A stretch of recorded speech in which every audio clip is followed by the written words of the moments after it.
Greetings, greetings. Being an artist isn't just about making art, it is about living it. In this conversation, we talk creatively, courage, and what it takes to turn vision into reality. So that brings my guest, Mr. Anthony Ford. Greetings, Anthony. It is Nolan.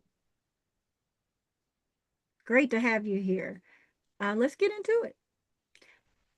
Anthony, how do you show up in the world? Through my art projects, I currently have a project exploring that living portion of the artist Mm, mantra. The notartproject.com. We talk to a variety of people who are also in different stages of their creative journey to yes. kind of get closer to the living your output as a goal point, as a goalpost. So Mm, that's typically where I get a lot of my creative expression from right now. So tell me more about that. What's that look like in practice? In practice, we're doing interviews with other artists, other people who make.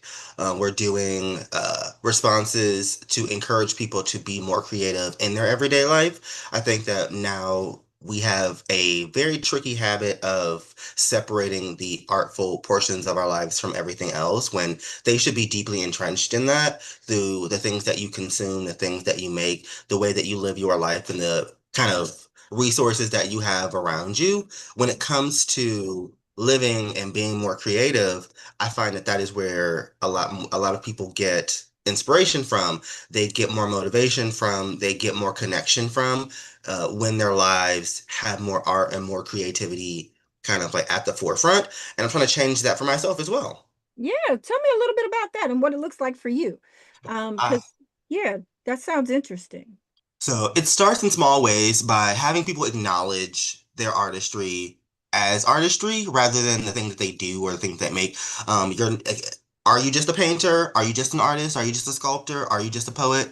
Or are you a larger kind of piece to that puzzle for society's betterment when it comes to creative expression and your viewpoint being something that adds value to that conversation, whether you are a capital A artist or not? Capital A artists are typically artists who like live in gallery spaces, who are, they have the formal background, they have the formal education that kind of links them through into more, I guess, affluent spaces, so to speak. And the rest of us typically find that to be the place that's most daunting for us, whether we have the education, the exposure, or the experiences or not. But Mhm. I find that you can still have value in your life when Yeah, you're being creatively minded, and I want us as a society to kind of get back into that as a second nature, like no brainer. no, you said no prayer, Brain, no brainer.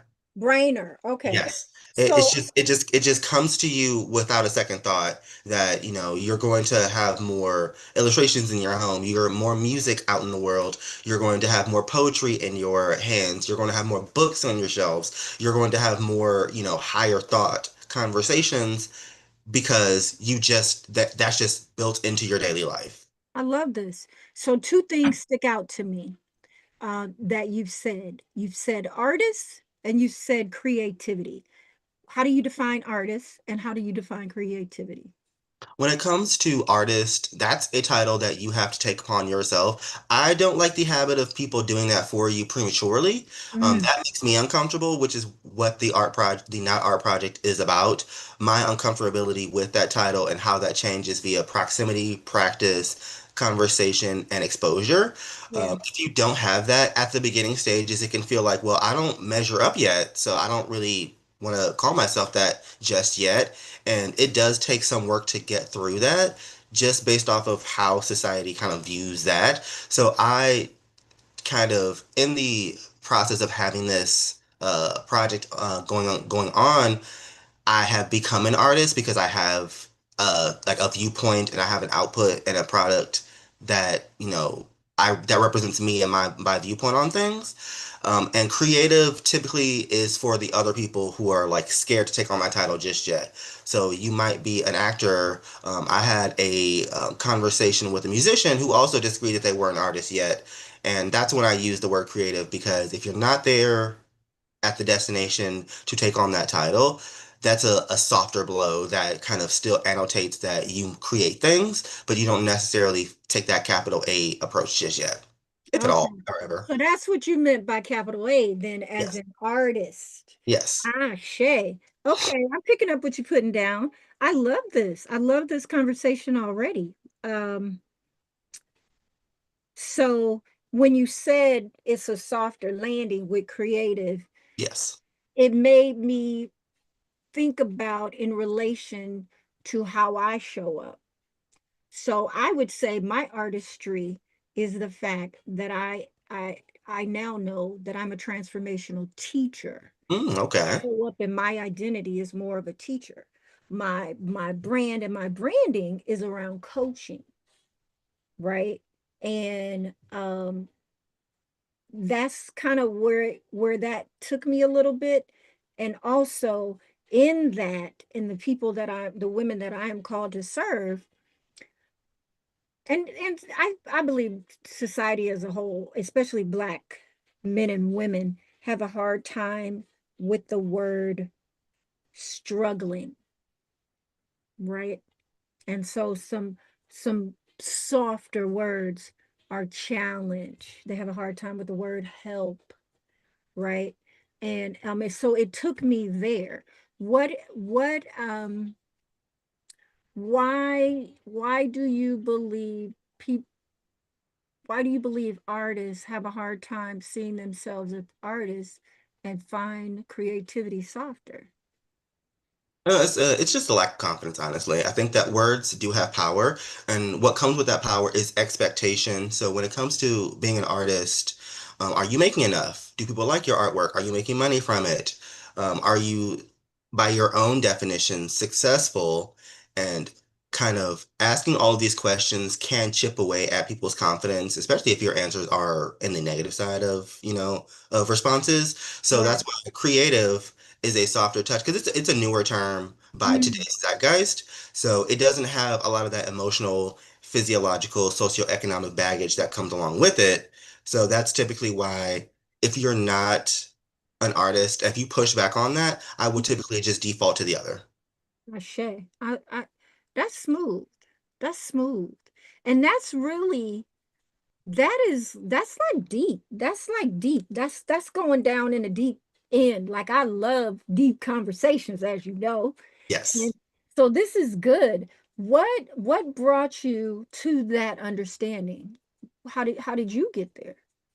I'm just navigating that as a discussion topic with other people. One of my goals for my life has been to kind of see my network, see my community of the people who do creative things with me as well. And Yeah, I make a point to acknowledge that at the forefront of our relationship because that's important to me. I want more artistically creative or creatively inclined friends, family members. I want more people to like kind of express themselves because I yeah, find it to be very therapeutic.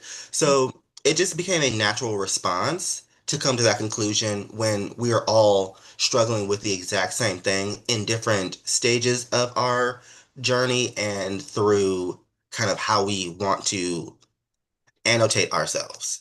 So settling on the word creative, once it became something that was, common enough to like be in my vocabulary, I was yeah, just like, oh, well, I'll just lead with that. But do I want to at some point call myself an artist? Because I have family members to do and there are people who I look up to who create things, and some people do struggle with it, and some people don't. And I want to get on that side of my journey to get over this hump, if possible. yeah, yeah, yeah. I love this, Anthony. You're a deep dude. What's playing in my head now is when we met, and we like instantly, I feel like we like instantly clicked. I got you. And I mentioned the pod. You immediately went and got on the pod. We talked about no art. You had these beautiful postcards. I have them. I might have already used one because I love stuff Good. like that. Do you have them to show to people what you were doing and talk about that no art project? For the not art product, I do not have them. They are currently in my garage. Ah, why are they in your garage, Anthony? I keep them in my car. You keep them in the car. Gotcha. Yes, so I keep them in my car, and I that way I know I can pass them out at coffee shops. I'll pass them out in lobbies. I'll give them to people who are like, if they dress funky, I'm like, "Ooh, do you want one?" Because Right. I find like they're very memorable. They're fun, and I apologize that I don't have. I was just looking at them. So my cousin came and cleaned my office, Okay, and when that happens, I cannot find anything, and I mean that. I'll be more than happy to email them to you if you want to like put them on screen if that's something you're capable of doing. Yeah, but let's try it. Why Okay. not? Hey, that's what the pleasure of live TV or live. Yeah, this is live TV, and this is so good. The fact that so help tell me if I'm tracking, if I'm picking up what you're putting down. So what I hear and what you're saying is that our life's journey is the art. And if we get comfortable with who we are and expressing ourselves more in that way, for me, I believe that that makes your heart lighter, it makes your mind lighter, it takes all of the weight off the world off of you, because I'm a big also proponent of make defining your own definitions, because enough of the world has put stuff on us that ain't even ours. My master teacher would call it, don't put no clothes on me that I don't want to wear. Yep. Yeah. So I mostly agree with that as a kind of result of being more creatively inclined. I Yeah. think that it also has a tendency to make you more confident when you create things and you're expressing yourself regularly. Yeah. I think that society doesn't is that's frowned upon within Black society to express yourself in what would be considered traditionally emotional ways. So if you Mm, have sadness, if you have uncertainty, if you're, questioning things, a lot of people have a tendency to kind of default to, I'm an adult, I know what I'm doing. But yeah. when you are no longer able to say, I know what I'm doing, a lot of other people have a tendency to be uncomfortable with that. So expressing that can be a way to kind of like offshore that in a way. So when you're going through moments of struggle, strife, when you're going through celebration, when you're going through, happy tears, sad tears, Yeah. creating can be a great accompaniment for, release and catharsis, but it also can be like timestamps to what you've overcome by No leaving a shit. trail of creativity in your life. I love this. I love this. You a deep dude. I love this. Um, so one of my questions that I love to ask, because I'm also known as the disruptor coach, right? What did the disruptor in you have to disrupt? Well, I'm actually like the disruptor in me is kind of taking this opportunity to discuss this by the hand Yeah. and seeing where that takes me. Uncertainty is something that has always kind of made me uncomfortable. So Mm, when it comes to saying like, okay, well, I want to explore this. I want yeah. to see what comes of this. Mm-hmm. Just taking that opportunity in and of itself can be a pretty daunting task. And even Mm-hmm. when it's daunting, I still want to do it. Whether I come up with goose eggs, I still want to at least give the option of trying, and trying is a lot of the journey. Ashe. Well, Anthony, I believe, can you hear me? Yes, I can. Okay, because I see that I'm stuck visually. Um, I believe that life is just one big experiment. No one's been here before. Yes. No two people are the same. No 2 days are the same, right? And so if we lean more into practice, you're just practicing, Yes. right? That's a try, because the only thing that beats a fail is a try. If you experiment and practice, you never know what might happen, because it's all 50-50. That is very true. Yeah. Poster design. I love it. Let's see. Yeah, this is it. This is it. Let's see. Let's see what I do. Let's see how I do this, Anthony. This is cool. These are the ones. Yeah. All right. Save as. Oh, it says open. Let's see what happens if I open. Ooh. Okay. Um, let's see. I'm going to try something new that I haven't tried before. I'm going to open them all first, and then it's showing up with a gray background. That's probably the only thing that I don't like that's happening here. But let's see. Let's see what, let's, you know, you just go see. See Yeah. what happens. Let's see. Open file. No, the not art one is cool. Well, they're all not art. Open Not this. art yet. Okay. So not, you said they're not art yet? Yes. Say more. So since that since the kind of like main driving force, the North Star of the Not Art project is kind of tackling imposter syndrome through output and connection. I'm Mm-hmm. not an artist yet. The things that I make aren't art yet, and that is subject to change at my own whimsy. Ashe. And why is it not art yet now? Help me understand that again. It's just things that I make until I decide that they're art. Ah, ah, Ultimately, it comes down to I am not comfortable with the kind of viewpoint that artists conjures up for people because I don't feel that I fit that narrative just yet. And through, video production, discussion, photography, film, making photo books, all these different things that I'm putting out into the world, doing that more consistently and on a longer basis through this project is going to help get me closer to that goalpost so that I can help others through through having this project as a resource for other people to mm-hmm. take it upon themselves to encourage more creativity through other people. Yeah. And when it comes to it not being art yet, these things have the potential of being a part of a larger ecosystem that I have. Mm-hmm. Where that lands is up to my output, reception from other people, what the collection ends up looking like, and I'm open to having that be an experimentation, which is why it's not art yet, Yeah. but it's to be determined. Ashe. All right. I'm picking up what you've been down. I'm getting it. I love this. Okay.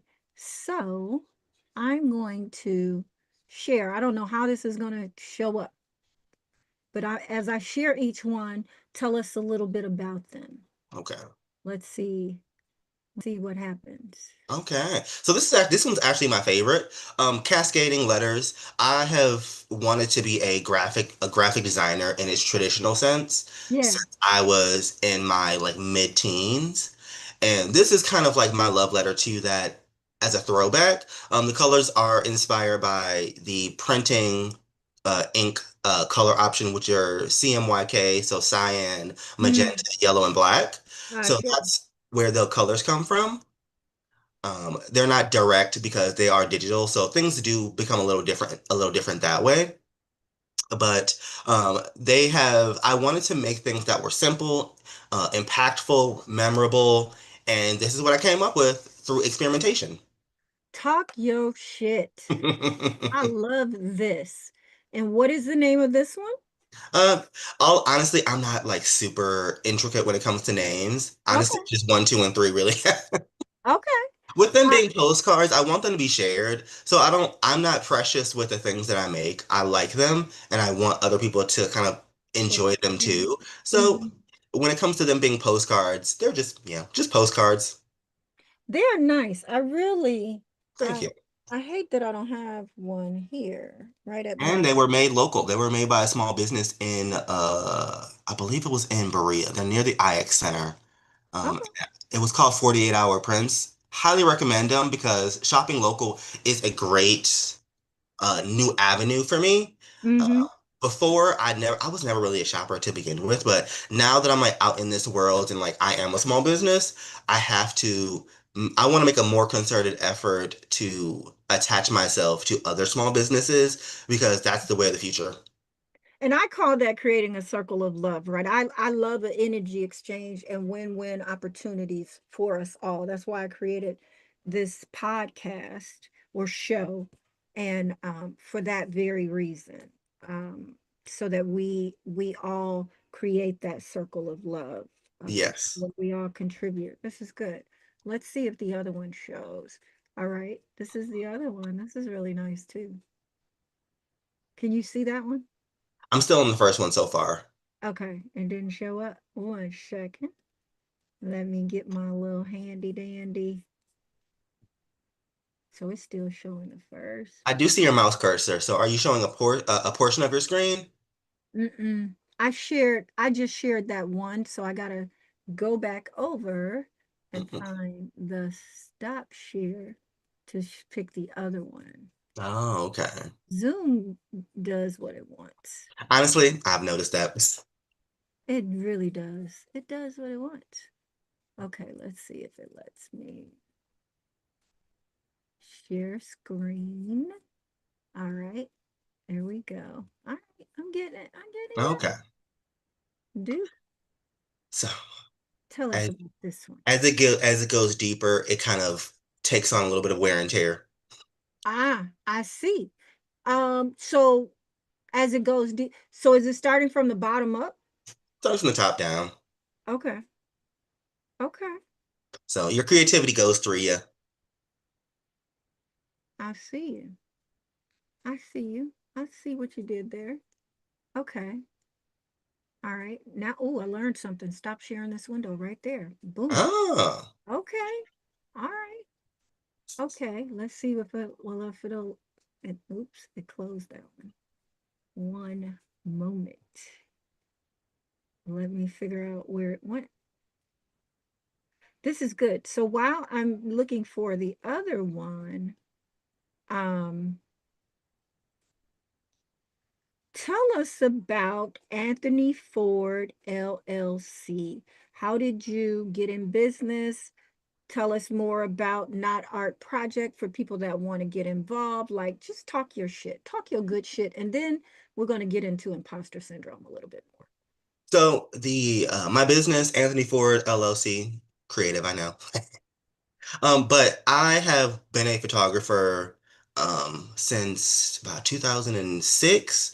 I've Mm-hmm. shot cars, I've done weddings, I've done product photography, I've done headshots, I've done branding stuff, and I settled on I wanted to go back into business and be a resource for people, and I Yeah, wanted to do something that allowed me to be creative while also allowing the kind of skill set that I already had to be put at the forefront in a way that people had a desperate need for. yeah, So I'm pretty much focused on business to business headshots now, helping people show up to in front of their audiences online, in person, in books, wherever you choose to use these images, and doing it with confidence and knowing that I have a professionally shot photo puts a little pep in your step. It kind of it allows you to be like, hey, I mean business, and I like that when it comes to it being a reaction to how the world is. Starting yeah. your own business in and of itself is a pretty tricky and like a confusing endeavor. There's so much that you have to make decisions on, and the last thing you want to worry about is I need a headshot now. Mm, So I made it a simple solution to offer, on location headshots to say, hey, I come in, you get high quality, you get these photos, you can do whatever you want with them.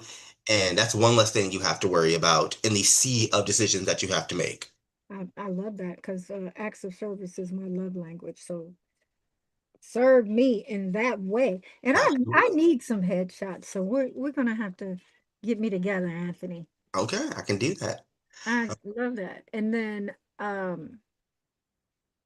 and so is that your main offering? The headshot? Yes. Yes. What yeah. What did you call it? So for my headshots, it's just an on location, kind of like easy solution for people. Mhm. Both of my options, my LLC, Anthony Ford LLC, and the Now Our Project, has a driving force of generosity behind them. Yeah. When it comes to popping up, asking questions, when it comes to having resources and sharing new ideas with the people around you, generosity in that sense typically says that you're going to provide a holistic viewpoint. You don't ask questions and then have your answer behind a paywall. You just give the answer. Because a lot of the times, what people are buying from you is an easier solution than what they can do themselves. So when it comes to all the things that I make, all the things that I have my hands in, all the things that I make decisions on, it Yeah. comes from a place of default generosity that these are going to be out here so that they can be useful for other people. If you want somebody to hold your hand and do things faster, easier, do things for you, that is where I come from, and that has typically been a very heartfelt endeavor for me, and I do enjoy the kind of generosity around the things that I make, the people that I touch, and how I get responses from other people with that. I love that. I love that. I feel like I see your artistry even in looking at how you present on here, because I love photography and I'm learning just a little bit. And I know there's one thing with respect to, what did they call it? 5/3. Okay, yeah, the rule of thirds. Yeah. And you are, for me, you're on the left side of the screen. Is that intentional? Yes. I thought so. I'm picking up what you're putting down. I don't miss much, Anthony. I do not miss much. I love this. So tell us more about that. Why is that intentional? For me, the rule of thirds, as a photographer, I've been doing it for so long that I don't even think about that anymore. So Mhm. that's kind of like that's a throwback for me. That's like from my high school days. Now Yeah. it's just like in default, like, oh, I just do that without thinking. I, I sat here because added interest. The rule of thirds typically says that the intersections within those three crosshairs is where a lot of people's eyes go naturally. So that's where you put your things if you want things to be like aesthetically pleasing. You break that if you want to kind of surprise people and shake them out of that monotony. So ah, I'm shaking you out of monotony. A lot of people sit themselves in the middle of a Zoom call, and I'm sitting myself on the right absolutely. hand side. I love it. I noticed it right away. I was like, look at my guy here. I'm in love. I like Nice. it. Let's this wouldn't be the Disruptor show if we wasn't getting down like that. Let's do it. Let's do it. Tell us more. Where can the people find you? Where you show up in these streets? So my website is notartproject.com. If you want to share your own thoughts about your own placement when it comes to the art, I collect anonymous responses on notartproject.com. My website for my portfolio and my photo services is anthonyford.me. It's cheaper than a .com, and it's all about me. So I figured, why not? I'm not strict about it. I love that. Well, I loved it when I saw it. I just was like, is this a website? Where am I going? Yeah, anthonyford.me. Yeah. I want to hear more about that as well. Yeah. Would you like to share, like, anthonyford.me? You said it's cheaper than a website. What makes it cheaper than a website? So .coms, .nets, .orgs are kind of like the Rolls Royce of domain names. Right. But there are so many different newer options. You can do literally .xyz, .studio, you can do .ninja, you can do so many different creative Yeah. domain names, and Yeah. they're significantly cheaper because they're so underutilized right now. Yeah. So that's typically why, like, let's say a .com, if it's not super popular, can be anywhere from 25 bucks and up. .me for the same amount of time because you buy domain names for durations for Right. the exact same time frame could be $1. Right. So This is true. He putting y'all on game. Y'all better check that out. it's a double-edged sword because if you are with somebody who's less tech savvy, then they don't know what that means. If you say like my website is I like pizza.ninja, they're like, I don't know what that means. And they Hmm. don't actually like go into typing that in. So it's like if you're if you're dealing with an older crowd, you want to steer clear of that unless you want to kind of educate every single person who you tell that to. But I was willing to alienate a few people and take that me. But of course. But of course, I love it. And you've just educated your whole audience now on, Generosity. yeah, Mhm. on that. And Well, and people tend to, because .com came first, so they Yes, see that as being more trustworthy, yes. obviously. But things are shifting, as we know. So I love that. I love that. I love that. Okay, let's get a little bit more personal. Let me see what we Okay. got going on. What I happen to know that you're in school. Yes. Tell us more, darling. Mm. I am in school as a web design student. I got laid off from my photo job. I was a photographer. I was a car photographer all throughout the pandemic, and I got let go in November of 24. So I decided that I wanted to change career fields, and originally I wanted to go back to Cuyahoga Community College for software development as my like concentration. Mm-hmm. It just didn't pan out. The copy didn't kind of give me a holistic view of what the requirements were. I just wasn't ready. So as a response, I said, okay, well, I'll go back to school and turn myself into a web designer. I've been a photographer for so long. This service is second nature to me, and I can bolster up my LLC by offering something that is also another in-demand service, which is building websites.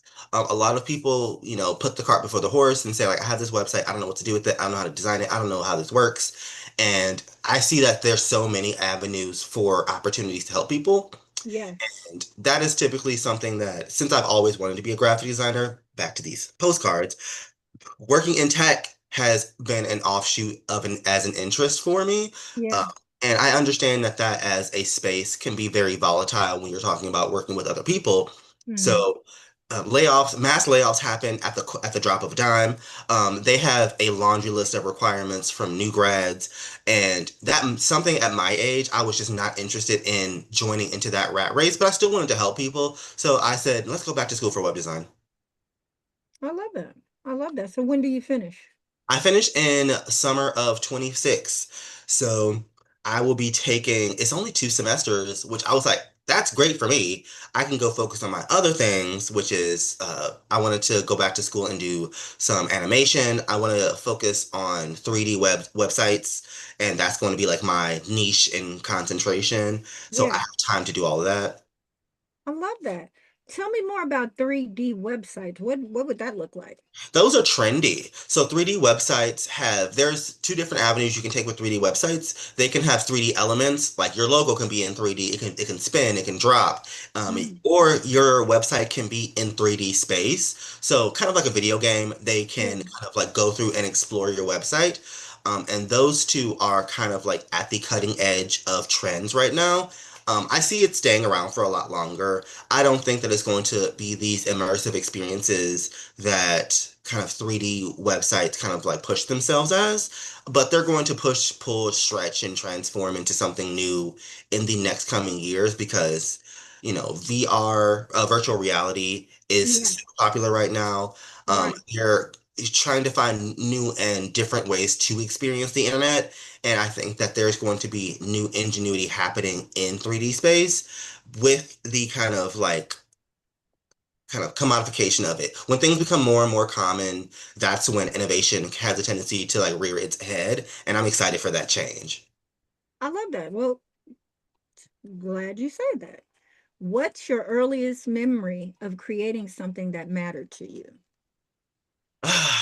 I I want to say I was probably around 15 and I got my first digital camera. So I was 15 in the early 2000s. So it was just like a little point and shoot. Mm-hmm. And I felt like I got my first car. When I got that camera, I was like my entire world opened up, and that's where I kind of saw myself and my future gained more clarity. That little digital camera that I had, I was taking pictures of every flower, every sunset, every friend.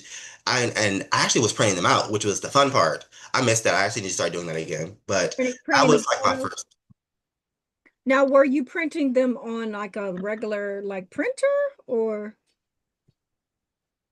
I know at one point my mom, she took them to Walgreens to get some prints. they got So I them? actually have like actual like real live like cards that we use for scrapbooking. But yeah, for the most part, I was I was the crafty kid, so I was just putting them on printer paper.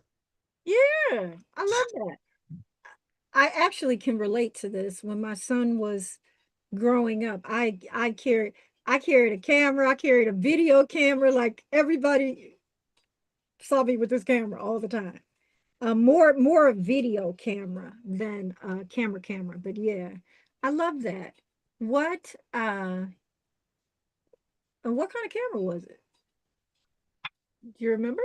My mom, I don't know why she bought me Canon. So I've been a Canon shooter my entire life. Like she bought me my first Canon, so it's just always been Canon. I think it was probably a Power Shot, but I don't think that Power Shot existed yet as a kind of like brand name. So it might have been a Coolpix. Mm, I actually know those names. They sound familiar.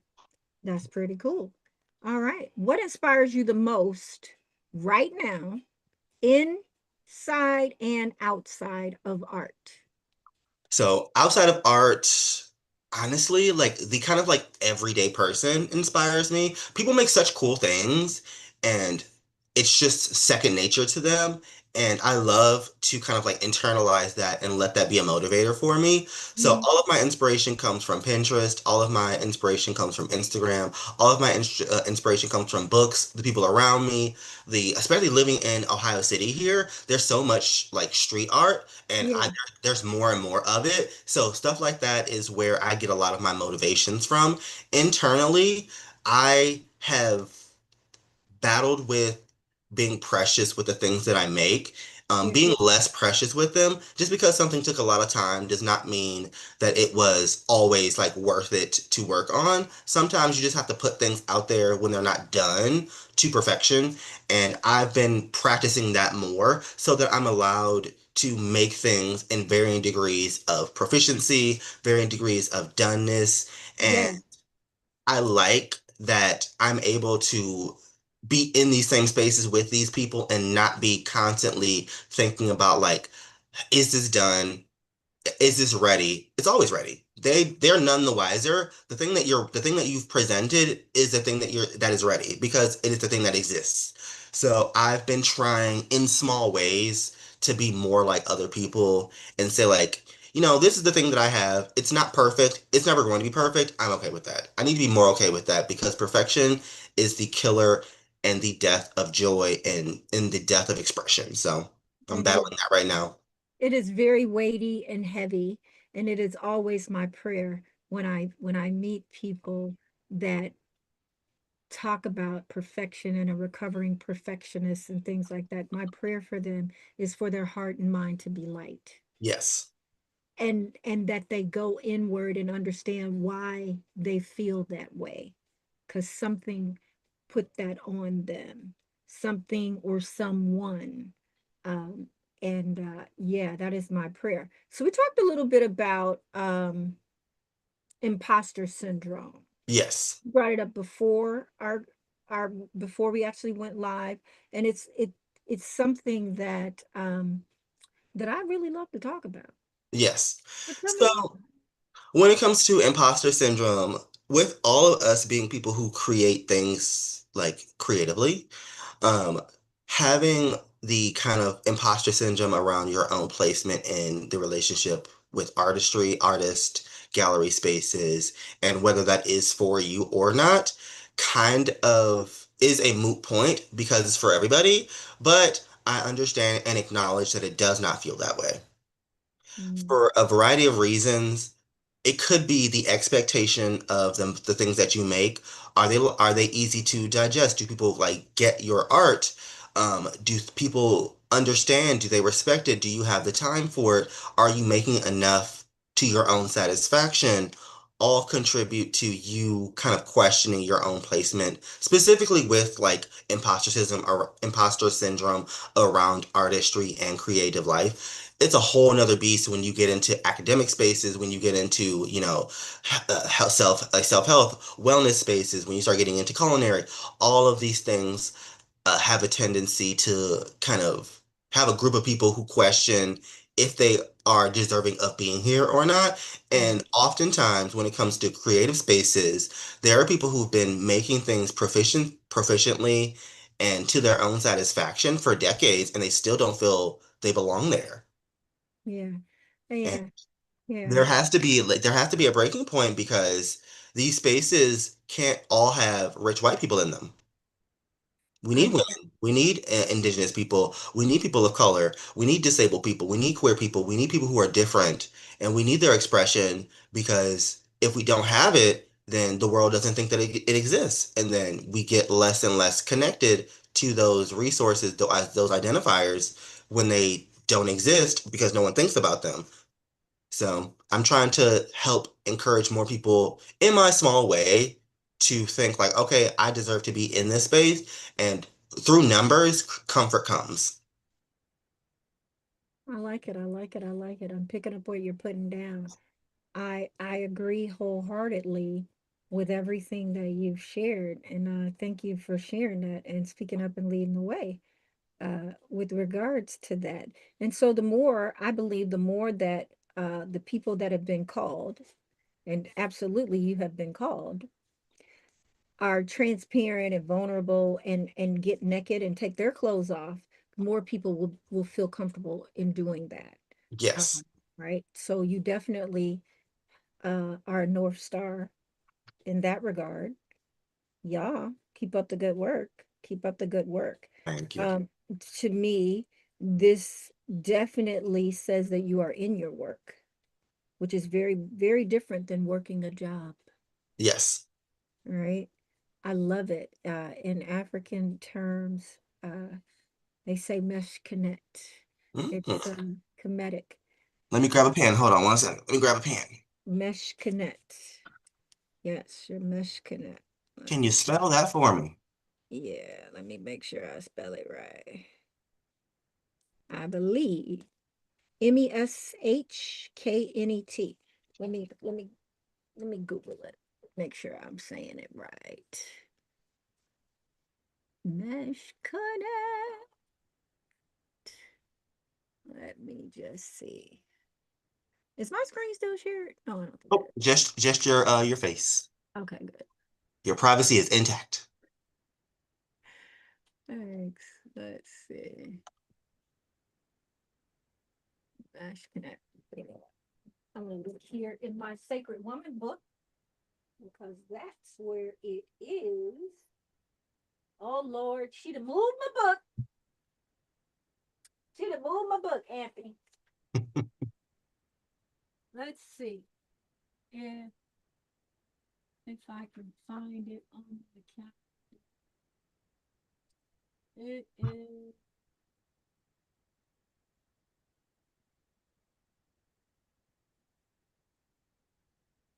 Okay, I think there's an extra E. So it is Meshknet.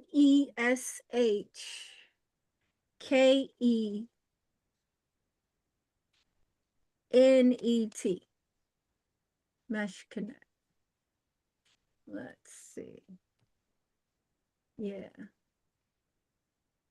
I think that is it. Mesh Connect. Yes, the goddess who seals fates from the moment of birth. That's what that says. Uh, birthing place. Yeah, Mesh Connect. That's it. Meshkhenet. You still there with me? Yes, I am. Awesome. I will be looking that up and entering that into my kind of vocabulary and my intentions for the week. Ashe. Ashe. Let's see, Anthony. We are almost rounding the bend here, sir. What do you, how do you handle creative blocks? Or do you even have them? Well, right now I have no creative blocks. I think I'm not gonna say no. M- Motivation is my Mm-hmm. creative block. So I can record, create, and do all of the kind of like things. And Yeah. the motivation to share is where I'm currently battling. Mm. So I Mm. don't have a solid answer. I have to just push through and do it anyway, as if it were my job.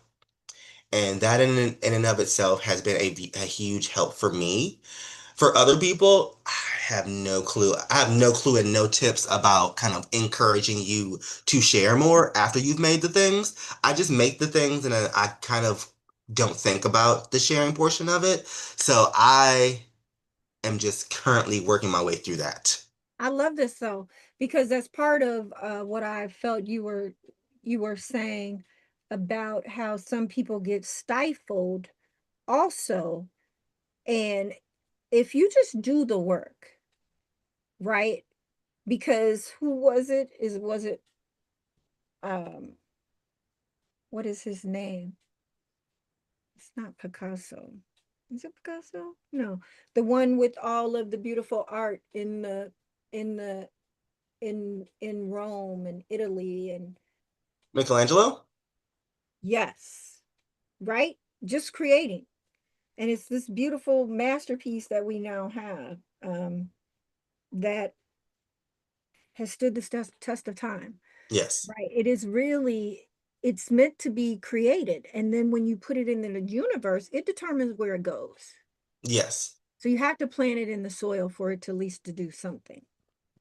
And other people can't be touched by your creativity if they don't get a chance to see it, if they don't get a chance to experience it.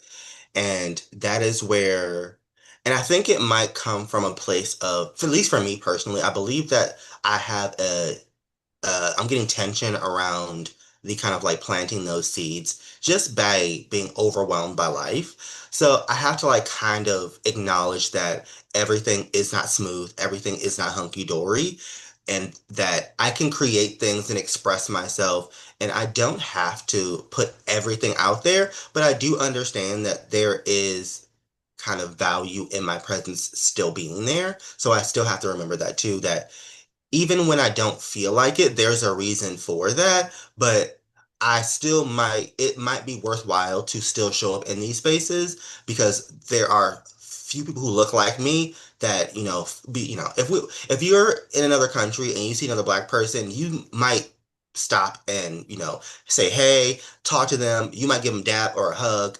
And being in that person's presence with somebody who looks like you is going to be a comfort to you if you're overseas for extended periods of time.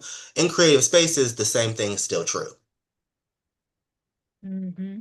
Mm-hmm. I'm picking up what you're putting down. I like that. I like that. I maybe have a couple more questions for you Okay. because this is Let so me lock in. We do a this rapid fire. this is so good.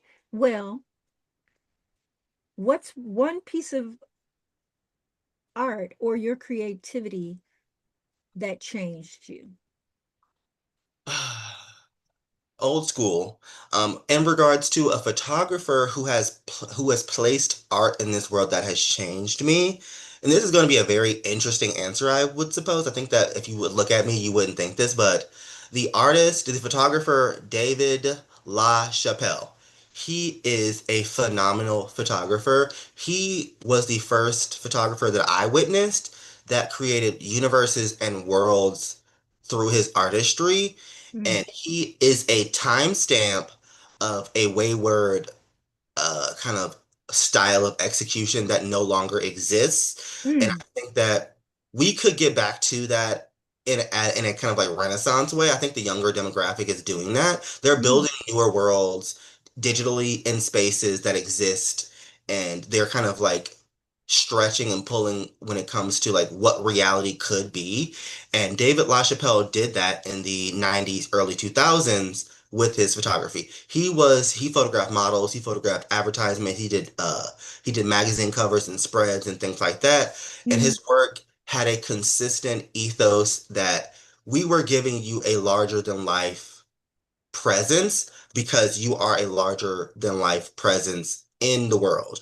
So he was a type of photographer that did big budget productions, but Yeah, they always were so jam-packed with story that by comparison to the works that are kind of like existing now, we yeah. don't see that anymore. And I believe he still shoots today. He retired for a couple of years, and I think he came back and he's like he's working again. And I think that he was a wonderful. him and his team. I will say that him and his team. I need to stop doing that with artists being like, you did everything by yourself. No, he had a team Right. of people. Him and his team was such a confounding and prominent inspiration on the kind of work that I like, that he was a part of what shaped my taste in art. That was, I have to at least always give him his praise for making such magnanimous work. He Hmm. photographed black people, he photographed rappers, he photographed models, actors, he did politicians, he did anybody that is a person of note. He photographed them, and he did such a like impressionable job that I, to this day, still just always default back to my love for his work. Sure. I you making me go over here and Google, like, I'll put because it when you first said it, I was like, is he talking about David Chappelle? very Like close. David Chappelle? Very close. That's why I said La I Chappelle. know you emphasized it, and I love French. And is he a brother? No. Okay, all right, all right. I like it. I like it. That's awesome. That is so rich, and you just lit up. I love that. Um, wow. You I know you want to go, but if you really got to go, I'll cut this short. I can do. We can do three more questions. I'm cool with three more. Okay, great. That's perfect. Okay. Uh, one is I love to always ask, what are some resources or some things that have led you here that you would share with the people? Is it a podcast? You just told us about David. Is there any other like gems, nuggets, things of that nature that got you here that might help other artists and creatives in their journey? I'm going to say me first because I want more people to kind of like engage with that on a uh, less metaphysical level. I want to keep it more like, Present. yeah, more like more more connected with people. So I'm going to say me. So in that art project, engage there. When it comes to in person, I find we're having a renaissance where kind of like in-person connections are kind of like having a resurgence. Yeah. So in Cleveland, the Pivot Center does wonderful like ways to connect with other people. It's on in Ohio City. The Pivot Center is a great resource for people. If you go to Midtown, there are a lot of places that encourage collaboration. The spaces are beautiful, so I also get inspiration from being in beautiful spaces. So Yeah. if you're just looking to like be in a peaceful area, see some people watching, and just like be in the space of other people who are also creatively inclined, check out the Cleveland Museum of Art. People watch there. Go look at some traditional art as well. Um, and when it comes to other places. That's one thing that sucks is that they are spread out. So I don't want to be like go from, the Cleveland Museum of Art all the way down to the Beck Center. That's kind of like if you don't know way around, it's kind of a hard task to do, but there's little pockets everywhere and you can Okay. explore and you see the creative spaces, lasting anywhere. Absolutely. I agree wholeheartedly. I moved away for about 8 years and I came back and I was like, it's the same but different. Oh my God. Yeah. It's the same but different. Okay. All right. Two more. Okay. If you could tell your younger self one thing about being an artist, what would it be?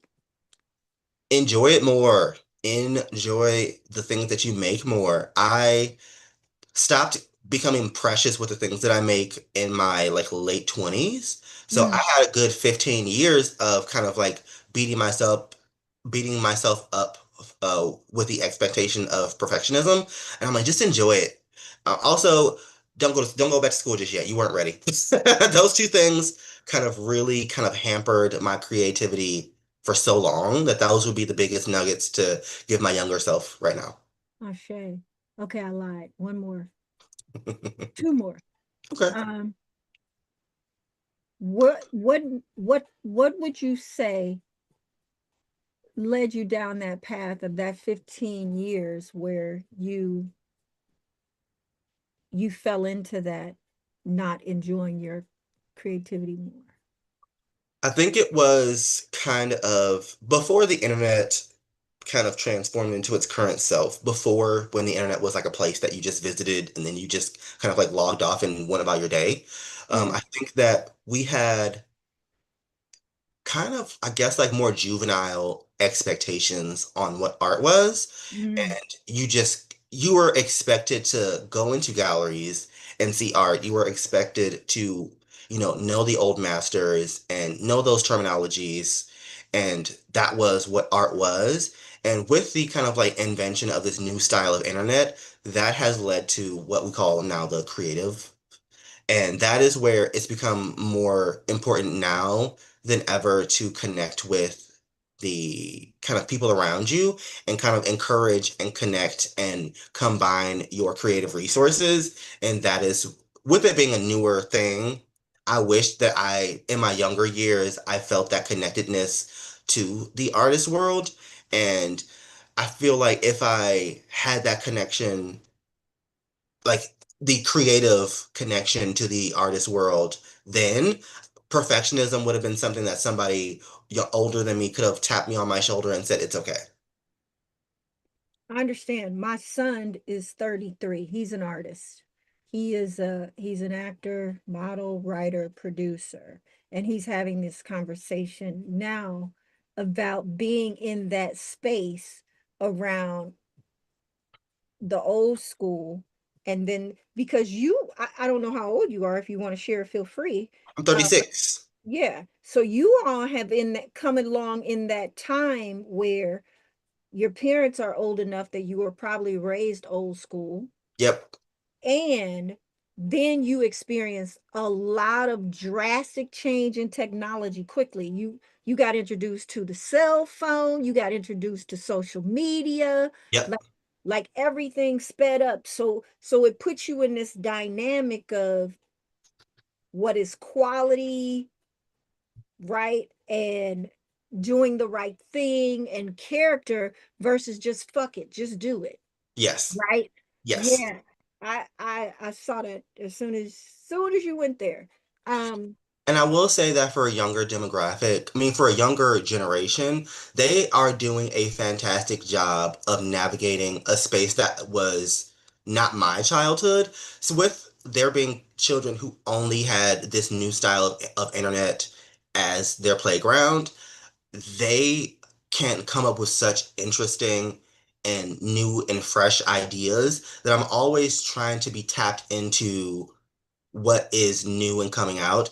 I've seen people, turn balloons into like they will turn balloon animals into like resin sculptures, which is something that I didn't think was possible, and I'm constantly having my mind blown by what younger people are able to do in kind of like in the ingenuity, like in the space of ingenuity, because for them it was no big deal. And for me, it was like life changing to like see these things. There was an artist at the showcase that I met you at. She turns paper into jewelry. mm-hmm. And I was like, I would have never known that that was something like that was possible. Yeah, And I do appreciate that people are finding new and interesting ways to use old materials. And I'm not someone who thinks that like the old way of thinking was automatically right. It was what we had and it's what right. existed. Yep. And these new spaces, these new ways of thinking, I want to be tapped into that because that's where the future is going. Well, Anthony, I give you permission I take it. to set yourself free. And the one small thing that I'm doing right now, Experiment. It's I'm all trying to, experimenting, baby. yes. And I'm also trying to advocate for younger people because I find that there is a little bit of tension that's happening there. And I want to, in my small way, anytime that I can, advocate for what younger people are doing because I understand why they're doing it in the way that they're doing it because that's just what makes sense to them. So, yes, I will take your permission. Thank you. Um, and when you need some more, come check with me. And if somebody don't like it, tell them Miss Selena said. Okay, I can do that. Fuck you and the horse you rode in here on. Um, whoo, don't get me started about that. Um, I will say I respect it and understand that a lot of that was just born out of fear to keep people safe. We didn't know what we didn't know at the time. Yes. And I believe that young people now believe what we told them. You can do and you can be and you can have anything in your heart's desire. And that is true.